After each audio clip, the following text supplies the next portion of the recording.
Bonjour, bienvenue au Lekam Gas. Dans cette vidéo, les amis, j'espère que vous allez bien.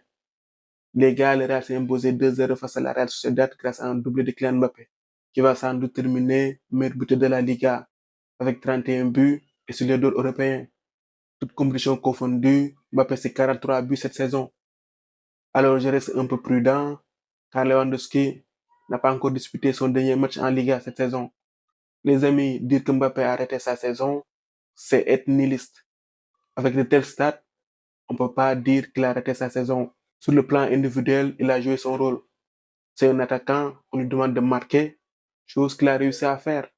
Sur le plan collectif, ça a été plus compliqué. Certes, le Real a gagné la Supercoupe d'Europe et la Coupe intercontinentale, mais dans l'imaginaire collectif, ces trophées n'ont pas la même valeur qu'une Ligue des Champions ou une Liga. Le Real a été éliminé en quart de finale de la Ligue des Champions, a terminé deuxième en Liga, finaliste en Supercoupe d'Espagne et en Coupe du Roi. Pour un club de la dimension du Real, c'est insuffisant. C'est dans ce sens qu'on peut dire que la saison du Real n'est pas réussie. Mais sur le plan individuel, Mbappé a fait sa saison. Ce match avait aussi une portée symbolique. Il marque la fin d'une époque, la fin d'une ère. L'occasion de dire au revoir à des figures emblématiques du club. Carlo Ancelotti, l'entraîneur le plus titré du Real, avec 15 titres, dont 3 Ligues des Champions, 3 Supercoupes d'Europe, 3 Coupes du Monde de club, faisait ses adieux aujourd'hui. Luka Modric, le joueur le plus titré du club avec 28 titres, 6 Ligas, 6 Coupes du Monde des clubs, 4 Ligas, j'en passe.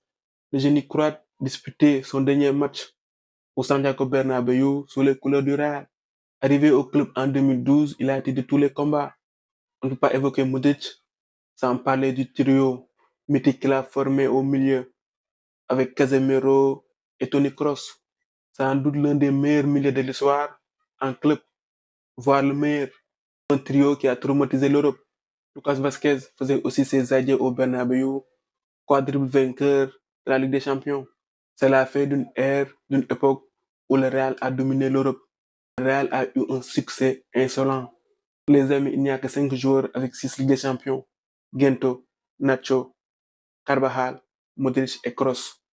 Leur particularité, ils ont tous porté le maillot du Real. Le dernier cycle victorieux du Real a commencé avec Carlo Ancelotti, avec la fameuse décima. Ancelotti au Real, c'est 3 Ligues des Champions. Sa particularité, Ancelotti a remporté ses 3 titres avec 3 têtes d'affiche différentes. Cristiano Ronaldo en 2014, en 2022 Benzema et en 2024 Vinicius Junior. C'est un entraîneur qui a évolué avec son effectif. Il a su s'adapter à chaque génération. Je vais reprendre la formule utilisée par Modric dans sa lettre d'adieu. Toute chose a un début et toute chose a une fin. Leur histoire avec Modric se termine. J'aimerais dire qu'on est des privilégiés, qu'on a eu la chance, l'honneur d'avoir été des témoins oculaires de leur passage à Madrid.